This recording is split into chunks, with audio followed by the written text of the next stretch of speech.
My name is Paula, and I grew up in a family that seemed perfect from the outside.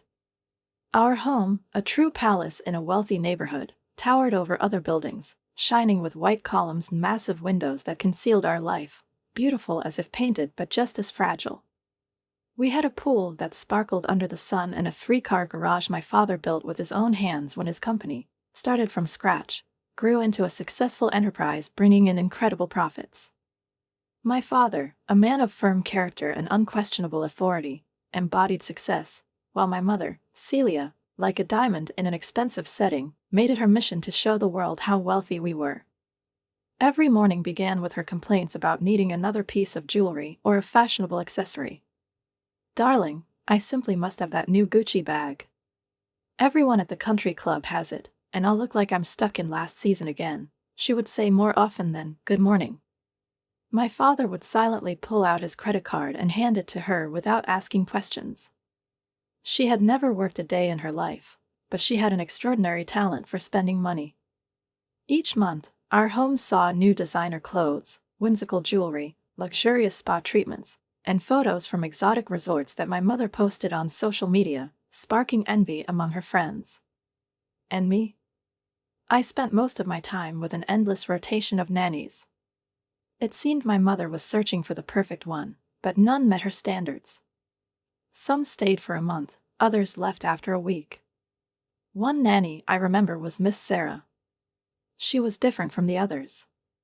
There was a warmth in her eyes that I had never seen before.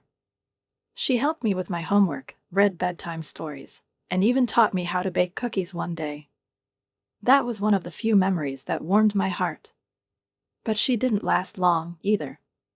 One day, I found her wearing one of my mother's silk scarves. It was a ridiculous accident, but my mother declared, "We simply cannot have staff who don't know their place." Sarah disappeared from my life, just like all the others. I was 14 when our world began to crumble. My father started staying late at work, burying himself in company matters. His gaze grew anxious, his shoulders slumped, and his once frequent smile became a rarity. My mother, on the other hand, seemed just as carefree as ever. She excitedly planned her next vacation to the Maldives, oblivious to the lines of worry etched across my father's face. And then everything changed. That night, the ringing phone woke us, its sound piercing through the marble hallways of our house. My mother's scream echoed against the empty walls. What? How did it happen? We rushed to her room, where she stood with her hand raised to her face, as if trying to hold back tears. My father had collapsed in his office. A heart attack. We got there too late, the doctors said, leaving us beneath the harsh lights of the ambulance. The world, which had seemed so solid, shattered like glass. The funeral felt like a blurred dream, an endless parade of black dresses, downcast eyes, and hollow condolences. Our house, once full of light, suddenly grew dark. I stood in the doorway, watching my mother, dressed once again in an expensive blazer and high heels, put on a performance for people who didn't seem particularly interested in her speech. My father's employees, seasoned professionals used to working under clear instructions and logical strategies, sat silently with folded arms, occasionally exchanging glances, as she talked about her plans for the company's future. "We will take the business to new heights," she declared loudly, her voice trembling, her smile too wide and strained to hide her nerves. I couldn't believe my ears. My father had spent years building this company from the ground up, working late into the night, meticulously crafting strategies and analyzing every number. And now, his place was taken by a woman who barely understood the difference between profit and loss. The next day at dinner, she couldn't stop talking about her new role. Celia waved her fork like a conductor's baton and proudly announced, "Did you know, Paula, your father kept all these complex spreadsheets? I looked through them today and decided they're completely unnecessary. Why make things so complicated? Who needs all those numbers? I have instinct."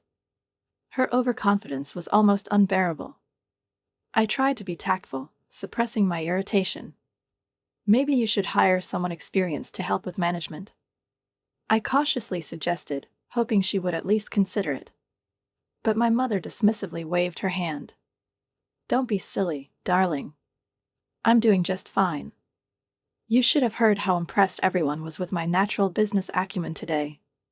But I knew no one was impressed. The looks I had seen in the room during her speech were full of skepticism. People understood that the company my father had painstakingly built was now in the hands of someone who didn't know how to run it. My mother was an actress, dazzling in her outfits, in the glow of idle chatter and social events, but entirely detached from the reality of business. Weeks passed, and things began to fall apart. My mother didn't notice as employees she stubbornly tried to direct with her instincts left one by one. She believed everything was fine, even as the company's revenues began to plummet. It's just a temporary setback, she assured us at yet another dinner, adjusting her rings, which only seemed to grow larger. I felt that something had to change, but in our house, any attempts at reason drowned in luxury and arrogance. She continued spending enormous amounts of money, ordering designer clothes and indulging in endless spa treatments. Sometimes, I overheard her phone conversations with friends, where she boasted about her new position. I feel like I was born to lead, she laughed, oblivious to the fact that everything beyond our doors was falling apart. One day, I found her doing something strange. She was sitting in my father's study, his chair turned toward the window, with a stack of documents on the desk. She was twirling an expensive fountain pen in her hands, the very one my father always carried with him, and aimlessly doodling on a blank sheet of paper. I couldn't help but ask, "Are you signing something?" She turned to look at me, and for a brief moment, something resembling vulnerability flashed across her face. "I'm just thinking," she replied, her voice trembling. It was one of those rare moments when I saw her not as the glamorous woman she projected to the world, but as a confused person trapped in a situation she couldn't control. But the moment didn't last. She quickly straightened up, set the pen aside, and, lifting her chin, said, "Don't worry, darling. Everything is under control." I knew nothing was under control. Soon, rumors about the company's financial troubles even reached me, though my mother continued pretending everything was fine. Her confidence seemed endless, but I saw her sitting in her room late at night, shoulders slumped, staring into nothingness. A few more months passed, and one day I saw a headline in the newspaper, "Renowned entrepreneur's company faces sale over debt." A chill ran through me. It was the first time I realized that everything my father had built could disappear like smoke. The bankruptcy notice arrived on a Tuesday morning, and that day is forever etched in my memory as a turning point. Until then, I had held on to a faint hope that the situation might improve, that my mother might finally admit her incompetence and seek help from professionals. But reality was relentless. That letter marked the end of the luxurious life I had once believed to be unshakable. I stood in the hallway, watching as my mother opened the envelope with the court seal. Her hands trembled, but she still tried to maintain an appearance of control. "This is just a temporary setback," she muttered, but her voice wavered. That very day, she ordered new office furniture, convincing herself and everyone around her that her expanding empire needed an update. But a few weeks later, it became clear that even the furniture no longer belonged to us. The company was sold to cover debts, but it wasn't enough. Then it was the house's turn. I still remember watching the movers take our furniture, loading it into trucks, while I stood on the porch, feeling as though my past was leaving with those vehicles. My mother silently watched from the window. It was one of the few moments when I saw something resembling regret in her eyes. We moved to a tiny house on the outskirts of town, in a neighborhood my mother had always looked down on. I had heard her make scathing remarks about people from the outskirts more than once, and now we had become part of that reality. The house was modest, with peeling paint on the walls and cracked tiles in the bathroom. The only luxury we managed to hold on to was a few items from my mother's collection of designer clothes, which she stubbornly refused to sell. The only thing left untouched was the money my father had set aside for my education in a protected trust. My mother couldn't access those funds, and this became a constant source of conflict between us. "Paula, darling," she would begin in her sweet tone, which I had learned to recognize as desperation, "we could really use that money right now. You understand, don't you? We can always figure out college later." I tried to stay calm, though I boiled inside. No, Mom, I would reply firmly every time. That money is for my education. Dad wanted me to use it for that purpose. A shadow of anger would flash in her eyes, but she would try to mask it with a sarcastic smile. After everything I've done for you, she would say pointedly, this is how you repay me? You're letting your mother struggle while you sit on a pile of money. After those conversations, she wouldn't speak to me for days, creating tension in our already cramped house. But I stood my ground. I had seen how quickly she could burn through money, and I knew that if I let her touch those funds, I'd have nothing left. My future plans depended on that money, and I wasn't about to sacrifice them for her reckless spending. The next 2 years were a trial for us. I watched as my mother struggled to maintain at least a semblance of her old life. She still bought designer items, but now at discounts or clearance sales, convincing herself that nothing had changed. Her social media page was still full of photos, not from exotic resorts anymore, but from local cafes or parks, with the same carefully chosen filters and captions. I, on the other hand, learned to survive in our new reality. School became my refuge, a place where I could escape home and focus on my future. I took extra classes, prepared for college applications, and avoided unnecessary conversations with my mother. She seemed to drift further away, lost in her own dreams and regrets. But something about that house on the outskirts made me reflect. Here, among the cracks in the walls and the worn-out rugs, I began to see the world differently. I started to realize that luxury isn't just about expensive things or shiny displays. It's about security. It's about the peace of mind I had been missing for so long. I stood in front of the door, looking at the house that had once been our refuge but now resembled a shadow of its former self. The peeling paint on the walls, broken gutters, and yellowed window frames gave the impression that even the house itself was tired of existing. The old rug on the porch, long since faded from its original color, rustled under my feet as I finally gathered the courage to knock. A few seconds of silence, and then the door opened, pulling me back into a past I had tried so hard to leave behind. My mother looked older. Her once impeccably styled hair now hung in lifeless strands, and her face, always glowing with makeup, bore the marks of exhaustion and time. She wore a thick, stretched-out sweater over a t-shirt, clearly trying to shield herself from the cold that was palpable even inside the house. Her gaze swept over me, assessing, and for a moment, I caught a glimpse of the expression she used to wear when looking at me as a child, a mix of pride and hidden disappointment. "You came," she said, more surprised than glad, stepping aside to let me in. I walked into the cold, dark hallway. The house was almost empty. Most of the furniture was gone, leaving behind only worn-out carpets and scuffed walls. The air smelled faintly of dampness, mixed with the aroma of cheap instant coffee. "What do you want to do?" she asked, leading me into the kitchen.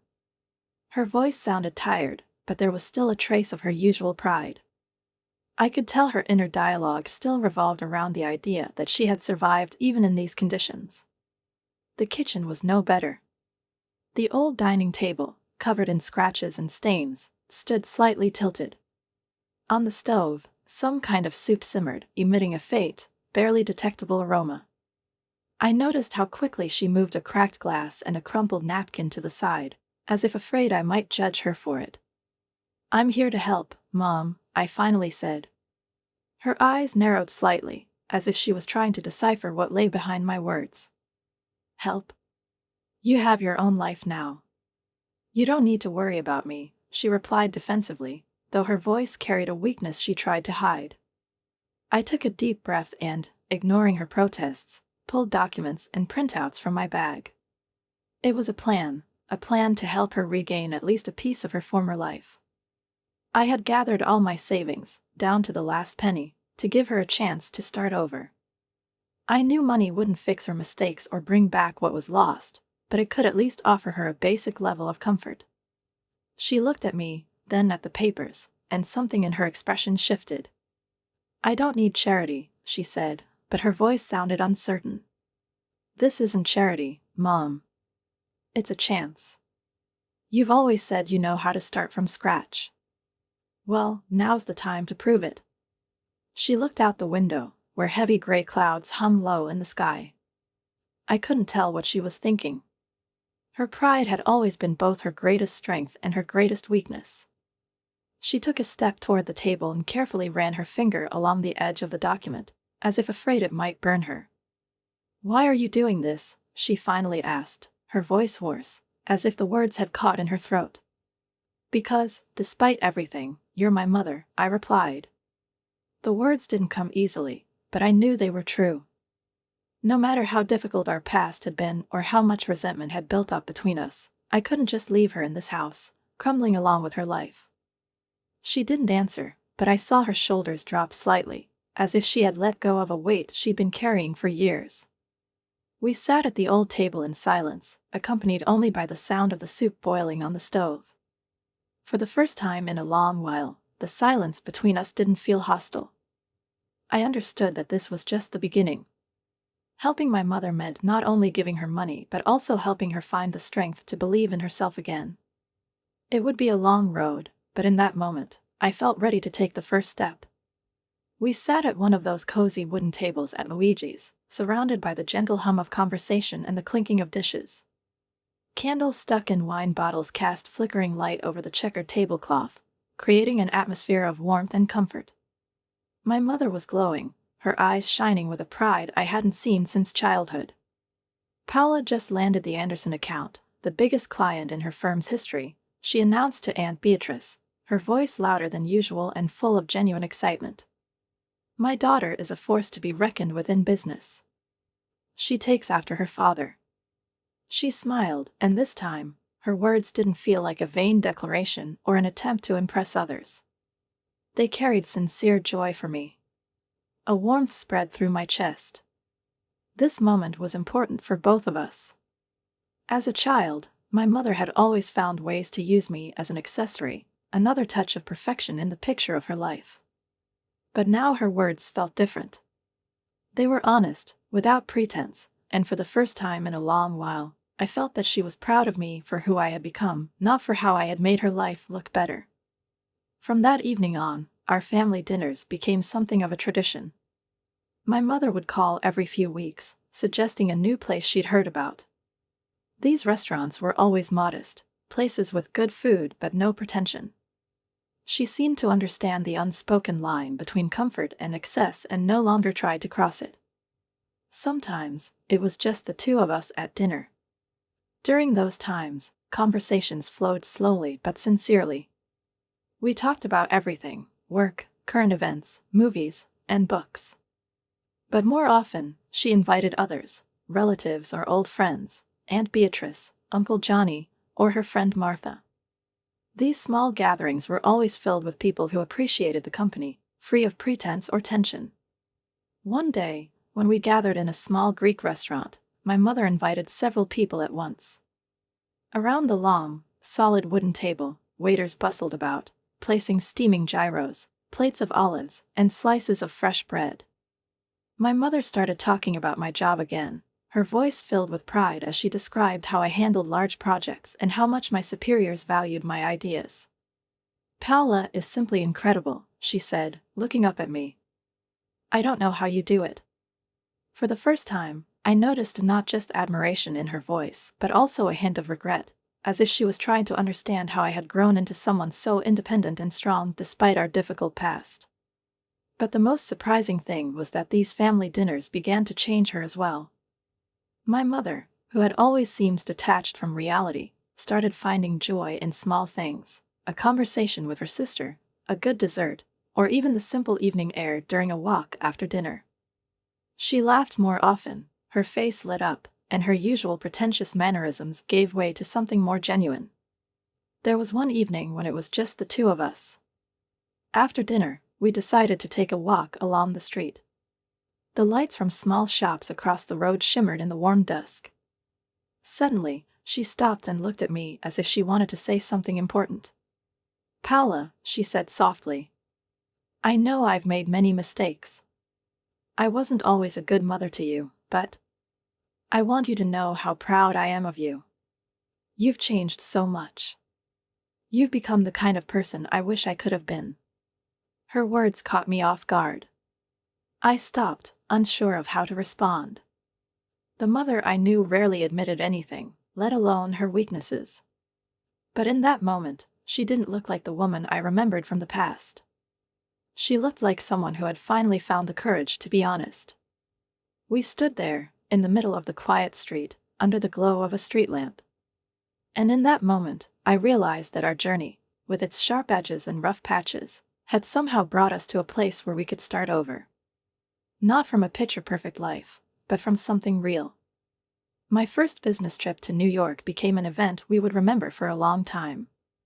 I invited my mother, knowing how she had always dreamed of seeing Broadway, walking through Times Square, and feeling the energy of the city that never sleeps. This invitation was a gesture of gratitude and perhaps a way to strengthen the fragile bond we had been rebuilding for years. When Aunt Beatrice heard about the trip, she wanted to join, and I couldn't say no. So, the three of us headed to New York. I had booked a comfortable but not overly expensive hotel right in the heart of Manhattan. When we arrived, my mother and aunt were practically glowing with excitement. They looked at the skyscrapers with such wonder, as if they had entered another world. Each day was packed with activities. We strolled through Central Park, stopped by small cafes, and tried street food.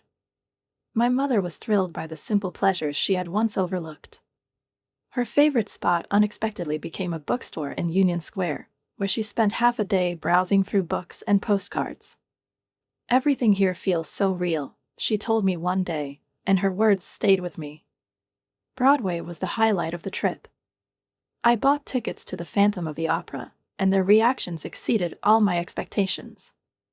When we left the theater, my mother couldn't stop talking about the sets, the music, the acting. "It was better than I could have imagined," she said, clutching my hand.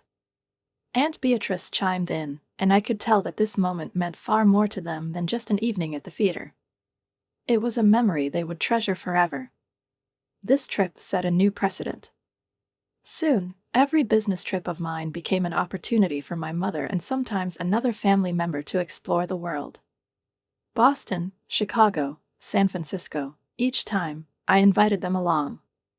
During the day, I attended meetings and negotiations while they explored the city, always content with simple joys, walking the streets, sitting in parks, visiting museums. We met for dinner, shared our experiences, and laughed over small misunderstandings that inevitably occurred during their adventures. My mother was always modest, no longer asking for anything extravagant. She was content with the fact that we were discovering new places together. Occasionally, I surprised her, buying tickets to musicals or arranging dinner cruises on small tour boats. Each time, her eyes lit up with the same light I had only seen in rare moments of her genuine happiness. San Francisco became a particularly special place for us. As we walked along the waterfront, taking in the view of the Golden Gate Bridge, my mother suddenly stopped and looked at me.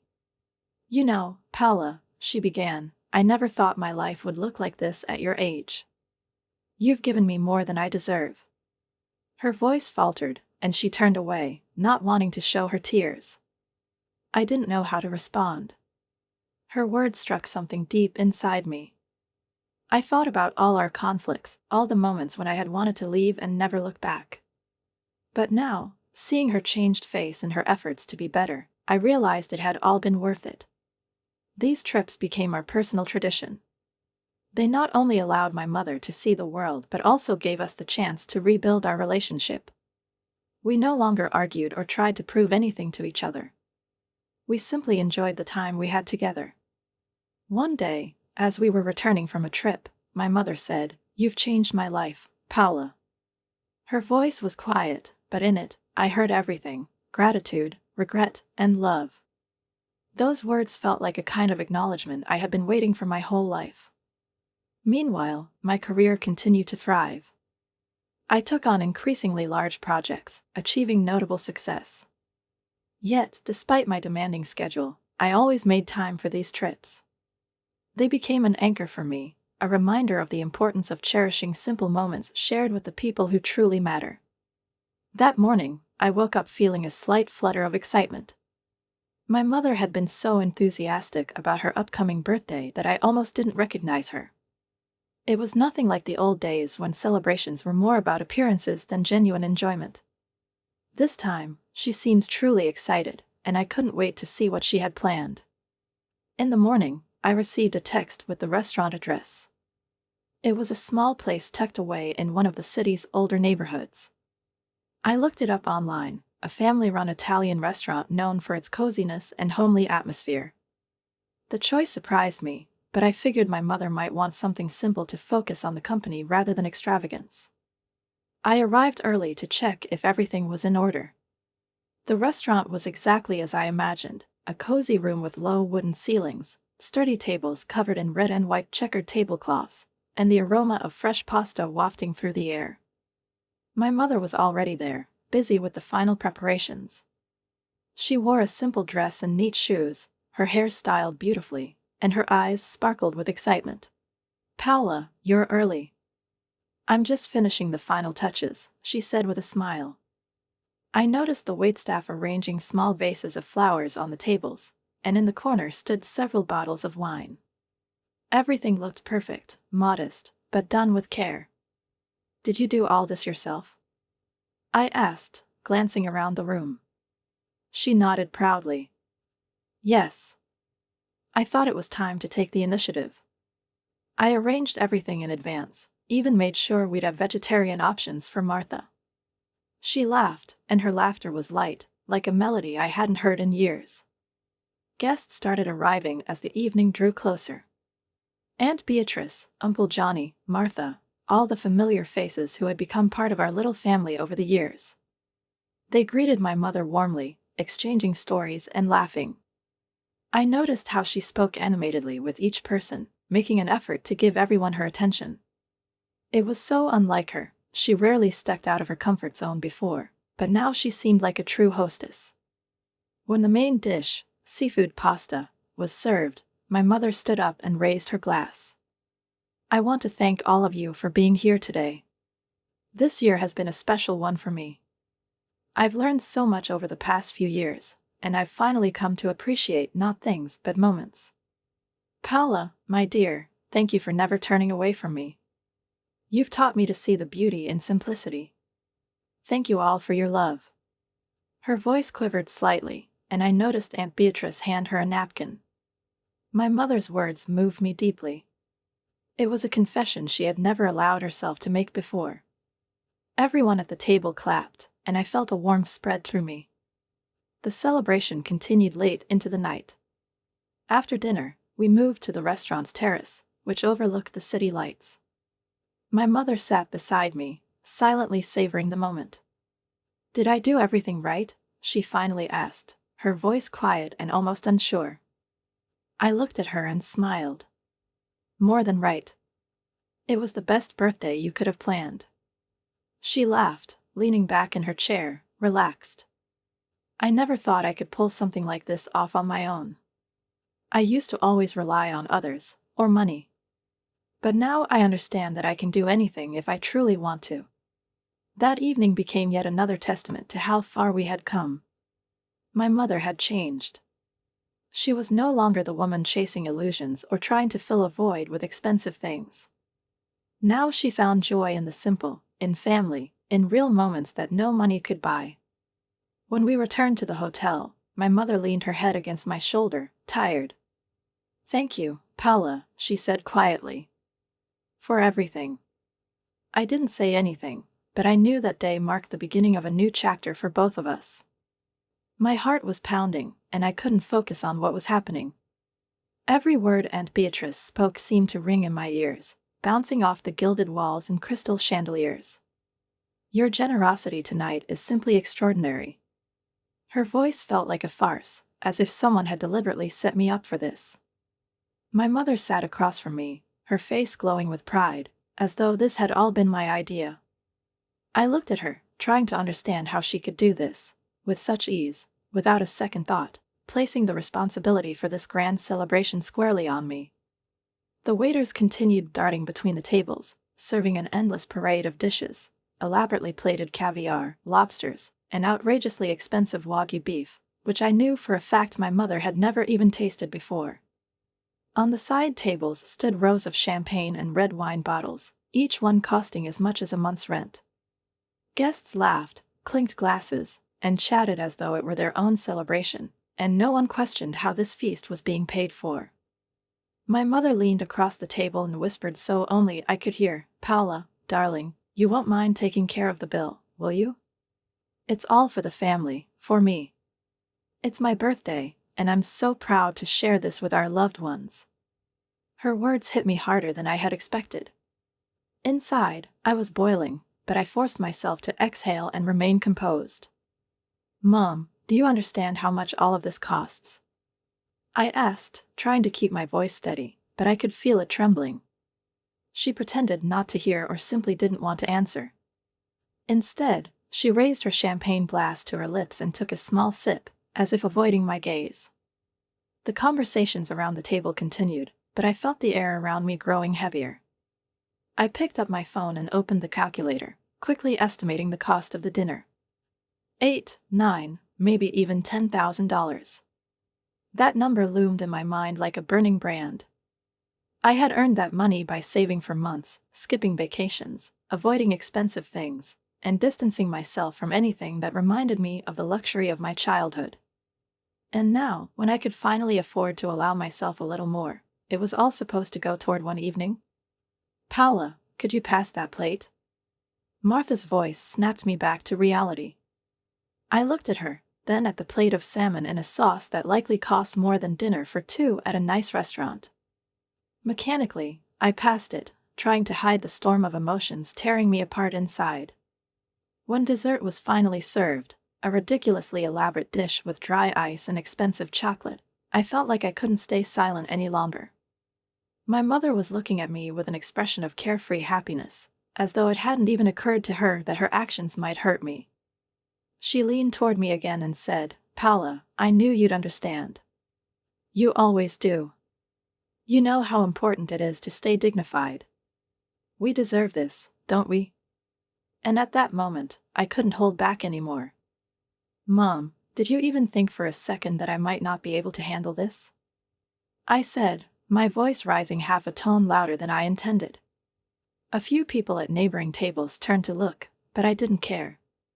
"You planned all of this without asking me, without warning me, and now you're just assuming I'll pay for it." My mother looked stunned. Her eyes widened, and she opened her mouth to say something, but I didn't give her the chance. "You say we deserve this, but in reality, you're just trying to reclaim something you lost a long time ago. This isn't about us, Mom. This isn't about family." The silence between us was deafening. For the first time in a long while, I saw genuine confusion on her face. Her pride, her unwavering belief that the world would always revolve around her, had cracked. She glanced at me, then at the table overflowing with expensive dishes, and finally managed to say, "Paula, I didn't mean to put you in a tough spot. I just thought that you'd want to." I took a deep breath, trying to calm myself. "Mom, if you truly want to celebrate, let's be honest. Honest with each other. Not hiding behind fancy dinners that only look important." I sat on the edge of the bed, clutching my phone, which I had just turned off. The hotel room felt both cozy and oppressively empty. The city lights shimmered outside the window, reflecting on the sleek glass surfaces, while I tried to untangle my emotions. Anger, disappointment, relief, they all swirled together into a shapeless mass that settled heavily in my chest. The silence pressed down on me. Only the occasional sound of passing cars reminded me that the world beyond these walls continued to move forward. I felt strange, as though I had just broken an invisible chain that had bound me for years, but at the same time, I had lost something important. The fleeting sense of freedom I'd felt as I left the restaurant had vanished, leaving behind an emptiness. The next morning, when I turned on my phone, it practically exploded with notifications. Missed calls, messages flashing one after another. Angry and disappointed ones from my mother, concerned ones from Aunt Beatrice, and questions from other relatives. They wanted explanations, trying to understand what had happened, but I didn't have the energy to read them. I set the phone aside and took a deep breath, trying to focus. Choosing not to go to my mother the next day and not trying to fix everything immediately was a hard decision, but it felt like the right one. For too long, I had taken responsibility for her actions, her choices. For too long, I had been the one who always stepped in to help, even when I was drowning in my own problems. I called room service and ordered breakfast to my room. When the coffee and a simple toast with jam arrived, I realized how long it had been since I had breakfast alone. Mornings were usually filled with phone calls, planning, and sometimes even my mother's requests. But now, this simple moment was mine, and I savored it. Around noon, there was a knock at the door. I opened it, and there stood my mother. She looked different than she had the day before. Her face was tired, as though she had aged several years overnight. Dark circles under her eyes, rumpled clothes, hair hastily styled. She looked at me for a long time, saying nothing, and then finally asked, "May I come in?" I stepped aside to let her in. She looked around the room, her eyes lingering on the open window, where the cold winter air was creeping in. "I don't know where to begin," she said quietly, sitting down on the chair by the window. Her hands were clasped so tightly that her fingers had turned white. "Start with the truth, Mom," I replied, sitting across from her. "Why did you do it? Why did you plan that whole spectacle without telling me?" She sighed, avoiding my gaze. "I didn't think it would get out of hand. I just wanted," her voice faltered. "I wanted to create something special, something everyone would remember. I wanted people to see that we were doing fine. That I could still do something. I thought you'd understand." I looked at her, and at that moment, all my emotions, anger, disappointment, resentment, merged with an unexpected wave of pity. My mother, who had always seemed strong, confident, and dazzling, now sat before me like a cracked figurine, trying desperately to hold her fragments together. Her fear of losing her significance, of being left alone, it was almost tangible. "You wanted everyone to think that we're doing fine, but, Mom, there's no truth in that. I'm tired of keeping up this facade. Tired of you taking my efforts for granted without understanding what they cost me." My voice was calm but firm. I didn't know if she would understand me, but I needed to say it. She covered her face with her hands. "I know I've made so many mistakes, Paula. More than I can admit. But I'm so scared. Scared that I've lost everything. And that the only thing I have left is you." She fell silent, her shoulders slumping as though weighed down by her own words. I moved closer and sat next to her. "You haven't lost me, Mom. But I can't keep living the way we've been living. We both need to change. We need to rebuild our lives, honestly. Without the theatrics and lies." She raised her eyes to mine, and I saw tears in them. For the first time in years, she looked vulnerable and real. We sat in silence, listening to the sounds of the city filtering through the partially open window. It was the beginning of something new. After making the call to the dealership, I sat still for a few minutes, staring at my laptop screen, when my bank account balance glowed back at me. My fingers still tingled with tension, but a strange, icy clarity began to settle inside me. For the first time in years, I felt like I was fully in control.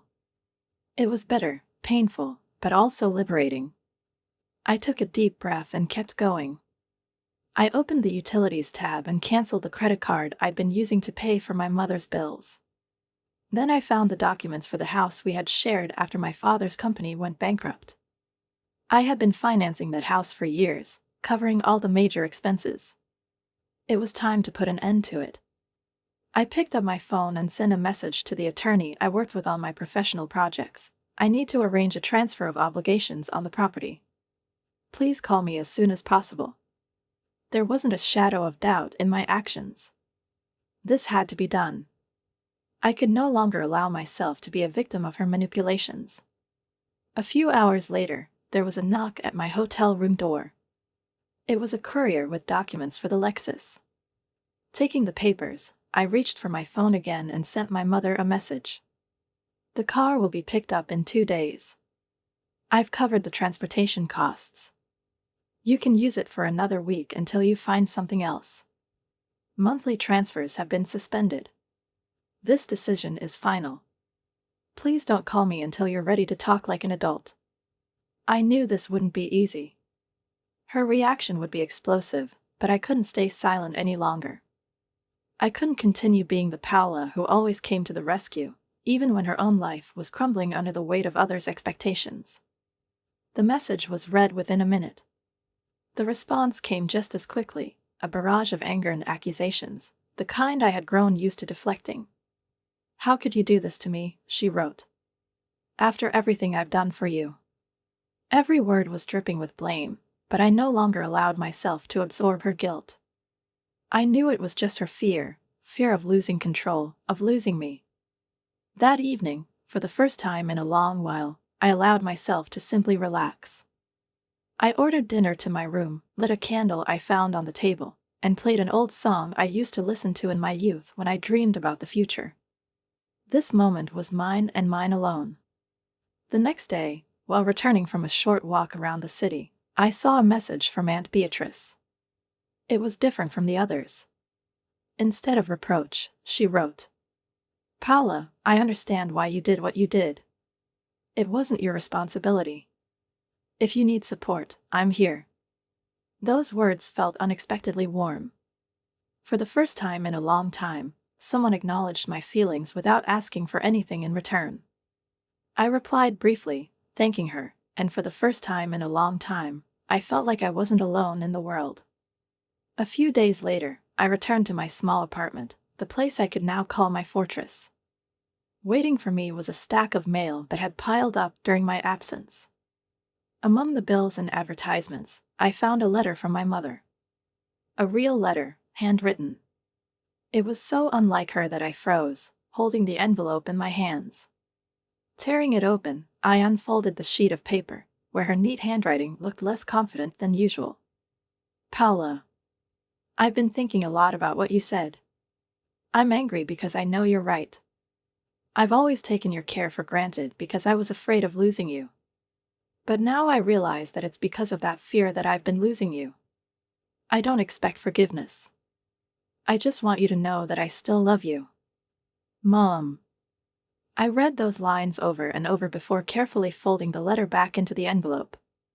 Something inside me softened. This was a beginning. Perhaps not the end of our problems, but a chance to change something. I sat at the table in my apartment, staring at my laptop screen as notifications continued pouring in, one after another.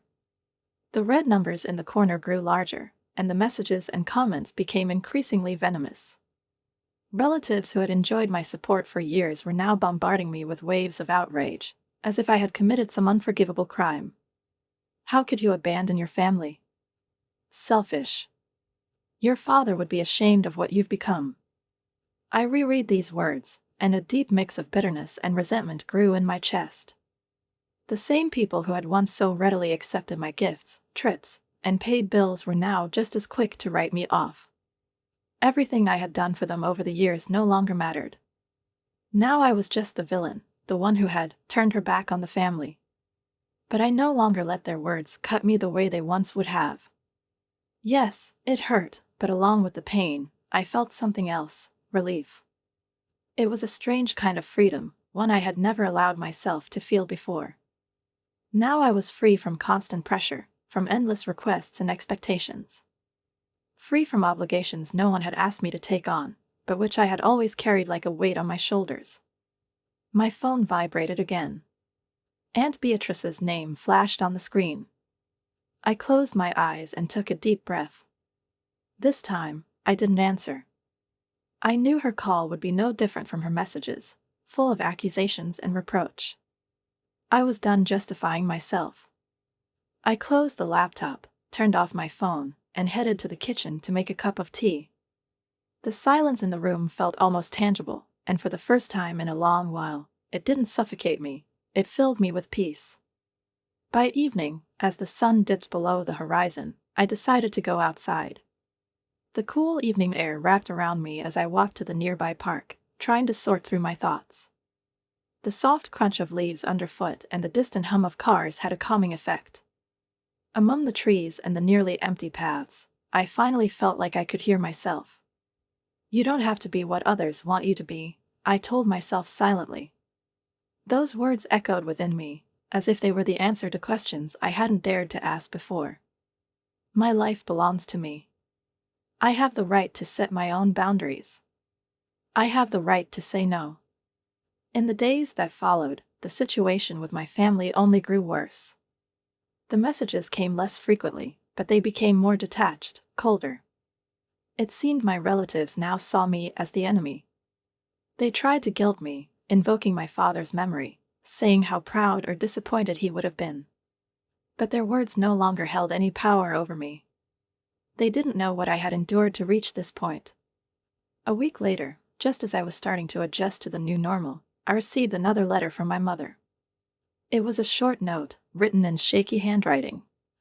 Paula, I know I've made many mistakes. I understand that you're angry, and you have every right to be. But please don't turn away from me completely. I'm willing to talk if you are. Mom. I read those lines several times, trying to determine how sincere her words were. Was this another attempt at manipulation? Or was it the beginning of genuine understanding? I decided to give myself time. I couldn't just dive back into the familiar cycle, where so much was expected of me, yet nothing was given in return. I needed to see if she was truly ready to change. In the meantime, I began rebuilding my life. Without the obligations that had bound me for years. Without the guilt that had haunted me, as if I were obligated to be everyone's pillar of support. I threw myself into my work, spent more time with friends, and pursued a hobby I had dreamed about for years. Slowly, step by step, I was learning to be Paula, not someone's daughter, niece, or cousin. And yet, despite all these changes, I couldn't deny that a part of me still hoped my mother would eventually understand. Understand that family isn't just about taking, it's also about giving. That relationships aren't built on money, but on trust and respect. Months passed, and I increasingly felt my life returning to normal. I received another promotion at work, a long-awaited reward for dedicating myself to my career. Without the constant pressure and interference from my mother and other relatives, my money began to work for me. For the first time, I was able to afford things I had only dreamed of before: trips across Europe, time for myself, and the chance to explore my own interests and passions. Every day felt like a small victory as I realized I no longer had to conform to anyone's expectations or worry about who owed me or who needed my help. I was free. Soon, I embarked on my first solo trip through Europe. No relatives, no demands or judgments, no feeling that I always had to be there for someone else, ready to sacrifice myself. It felt like liberation, as though I had finally shrugged off the weight I had been carrying for far too long. In each new city, I savored every moment: quiet walks through cobblestone streets, morning cups of coffee in tiny cafes, the complete freedom to choose where to go and what to do. The world was open to me again, and I began to see it in vivid colors. Nevertheless, my connection to the past still made itself known. Through mutual acquaintances and social media, I heard news about my mother. She had to downsize again, moving into even more modest accommodations. I often heard about her complaints regarding her ungrateful daughter, who had abandoned her. Naturally, all the relatives sympathized with her. Yet, what struck me most was that none of them offered to support her the way I had. All these years, I had been her pillar, and now that I had said enough, not a single drop of help was extended to her from anyone else. Sometimes, as I sat in a European cafe, watching life unfold around me, I felt a strange emptiness. It wasn't true longing, but something about it unsettled me. I missed my mother at times, but not the one I had lost. I missed the idea of family, the way it should have been, the dream of support, understanding, and love. But not the reality of what it had been. My family had become a network of takers, who shamelessly accepted everything I could give them and then judged me when I finally said, enough. To them, I was a convenient ATM and an endless source of generosity. And the moment I stopped paying, when I set clear boundaries, it became evident that none of them wanted to acknowledge that I was a person, not just a resource. With each passing day, I came to realize more clearly that true love and support cannot be measured by money. They are not expressed through material wealth. Family is not about financial transactions. It is not something you can buy or sell.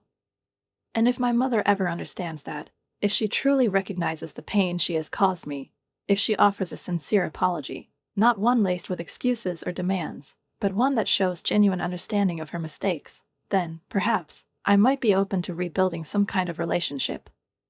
But even then, I will not return to the role of the family ATM. That chapter of my life is closed. I will no longer live to meet others' expectations while ignoring my own needs and feelings. I have started a new chapter in my life, and now it belongs solely to me. With every passing day, I felt myself breaking free from the past. And that liberation, though painful, was a necessary step toward becoming the person I had always wanted to be. Leave a comment below to share your thoughts on this story, and don't forget to subscribe to the channel and hit the like button. See you soon.